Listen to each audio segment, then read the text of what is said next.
India आघाडीचा खरा चेहरा दाखवणार 2029 ला आपलं राज्य येईल असं इंडियाचे मनसुबे आहेत।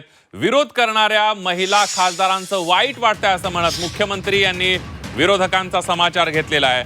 सुधारणांना विरोध करणाऱ्या महिला लोकसभेमध्ये गेल्याचं सुद्धा मुख्यमंत्र्यांनी म्हटलेलं आहे।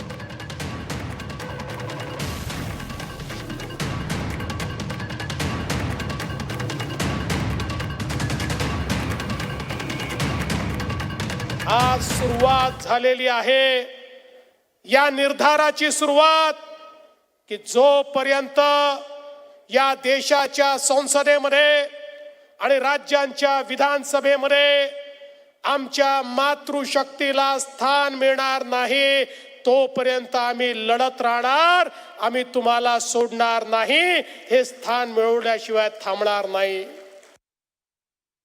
आपण मत दिलं नाही तरी देखील हे पास होणार आहे म्हणून महिलांना दाखवण्याकरता तुम्ही समर्थन दिलं। आणि आज ज्या क्षणी तुमच्या हे लक्षात आलं की आता एनडीए जवळ 2/3 मेजॉरिटी नाही आहे, सिंपल मेजॉरिटी आहे, 68 मतं जास्त आहेत, पण त्याच्याऐवजी अजून 54 मतं याच्यामध्ये पाहिजे, हे लक्षात आल्याबरोबर तुमचा खरा चेहरा बाहेर आला आणि तुम्ही या कायद्याला विरोध करून त्या ठिकाणी हा कायदा पाडला।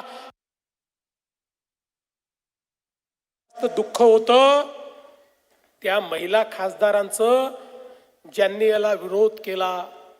तुम्ही सुधारणांचा इतिहास बघा, सुधारणांचा इतिहास करताना ज्यावेळी महिला संघर्ष करत होत्या त्याही कालामध्ये काही अशा महिला होत्या ज्या सुधारणांना विरोध करत होत्या।